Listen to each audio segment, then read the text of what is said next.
Hey everyone, welcome to the episode after hours for episode 229.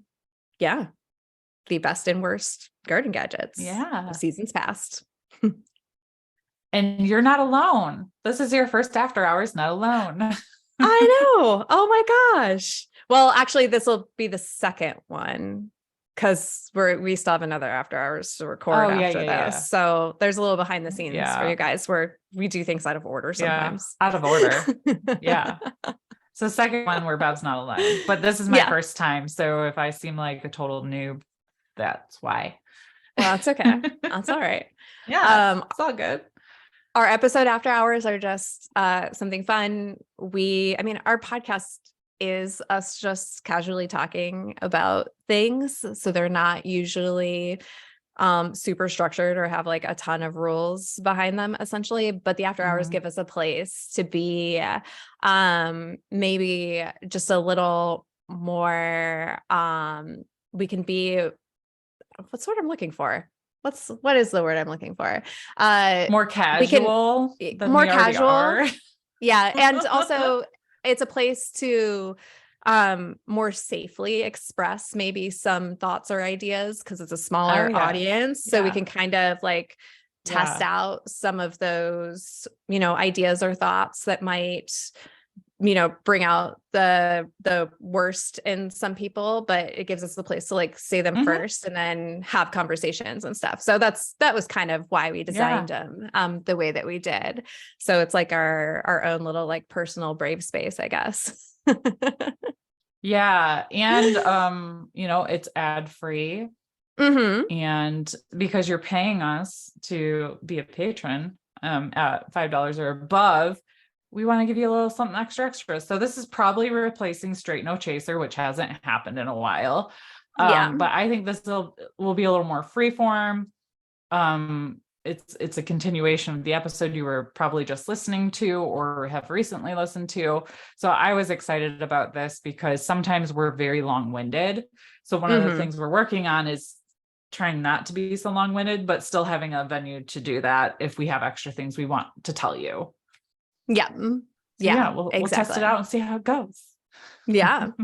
Yeah. So in today's after hours, we're going to just talk about some extra things that we use and have in our gardens that you might want to check out. So they're kind of just like special things that everyone else probably has heard about from us at some point, but they didn't get it in a nice organized place like this. So it's a bonus. Yeah. So tell me more about some of these things in your garden that you love, but aren't really tools.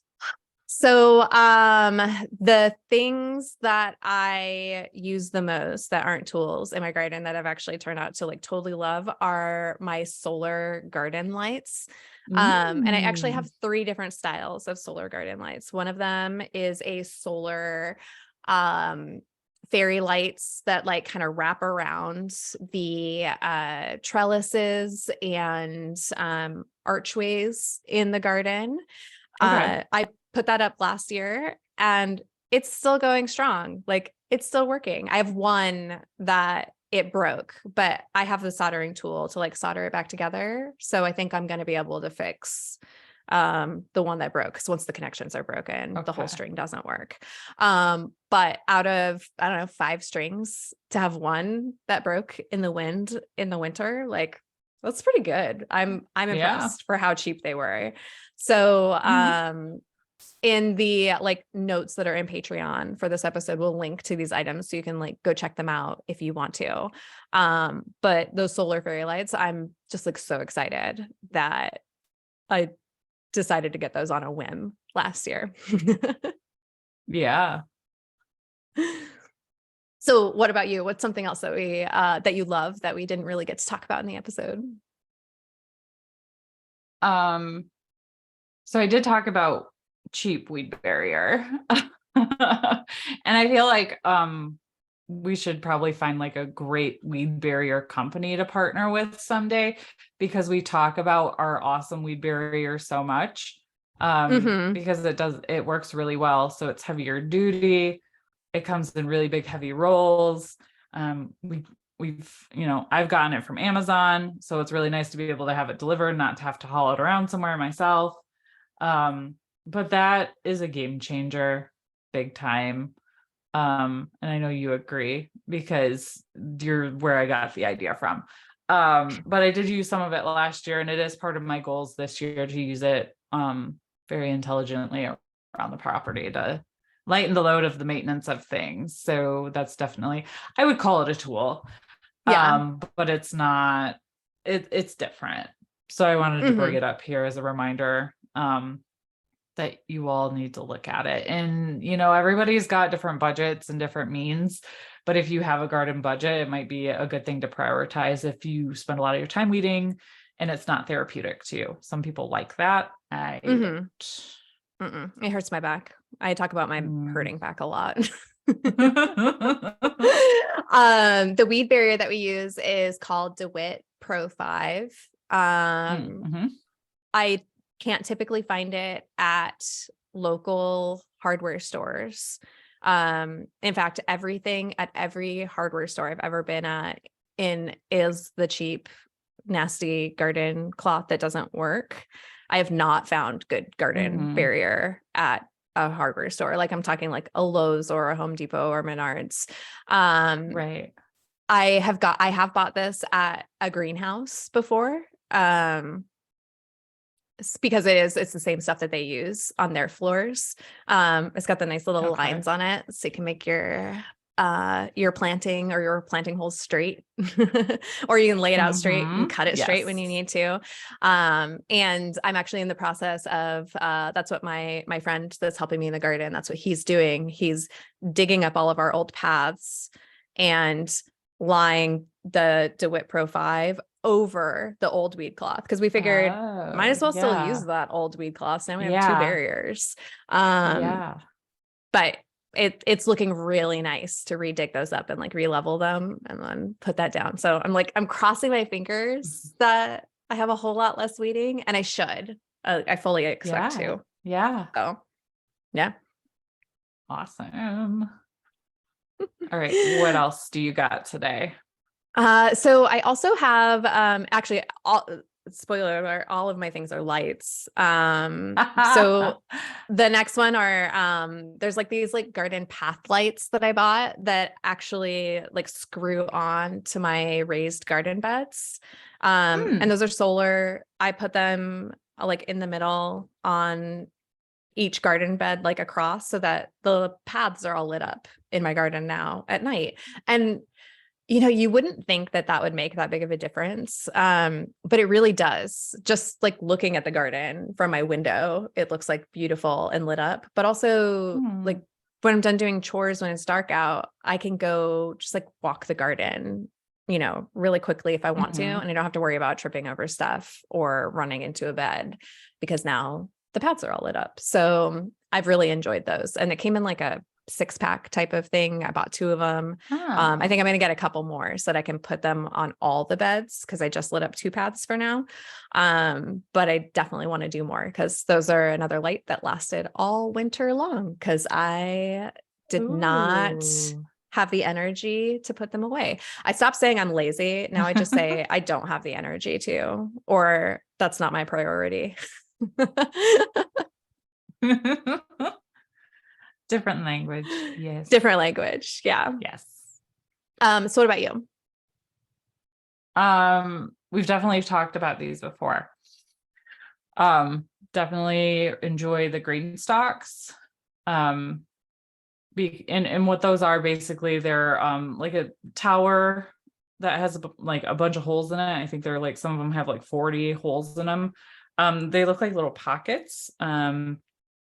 But yeah, you stack them on top of each other. Well, you fill them with dirt, stack them on top of each other, and then you can plant things in them. Keeps them up off the ground. If you don't have a lot of space, those are great. It's a form of like vertical garden, and they do really well in the weather. They are expensive, I will say that. We don't have discount codes with them, I don't think, but we'll find some alternatives on Amazon.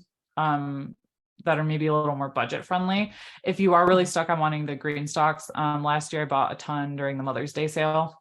So you can keep an eye out on that. I actually bought one for my mom and she really liked that too. Oh, And she yeah. just put like, she filled, I think, the whole thing with petunias, like the wave petunias. I bet that was Yeah. beautiful. Yeah. Yes, it was really pretty. So I'm like tempted to buy myself a couple more just for flower purposes, but we'll see. I like it. Yeah. I'll probably end Yeah. up growing food in them. So I typically end up growing food in them, or I just let them sit empty. Like I'm looking at one right now in my office. I brought it inside intending to garden over the winter. It even has all the lights clipped to it and stuff. Like it's all prepped and ready. Not one plant in it. So I tend to have good your intentions. priority, Beth. It's not my priority. It's not your priority. I have good intentions with it, but I think Yes. the 40 plants or however many it is in one spot, I think that might be too many for my brain to like get started on sometimes, but I will plot out a path to getting to use mine.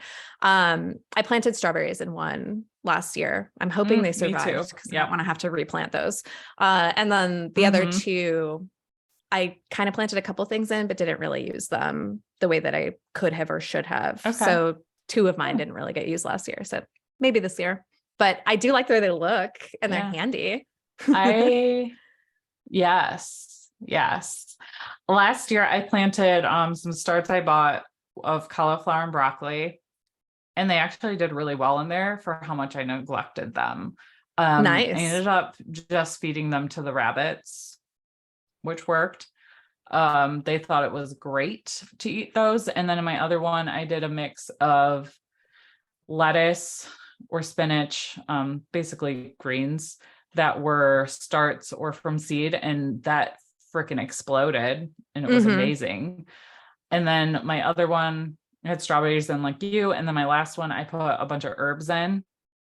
And that was fantastic too. Traditionally, I've planted herbs in hanging baskets, which also works. But I did some strawberries in hanging baskets, which also worked out pretty well this year. I dug those ones up from the garden from the year prior, and they still did great. So yeah, you can do a lot with those. So I highly recommend that if you don't have a lot of space, don't have a lot of time to weed, but want to get your hands a little dirty and started with gardening, I think they're a really great option. So we'll link to some options for you to look at and check out, because I think they're worth buying. I mean, it's a good alternative to buying the awesome weed barrier, is doing something like that. If you have a small space, maybe you live in an apartment and just have a balcony or patio. Yeah. It's a great option. Totally. Yep.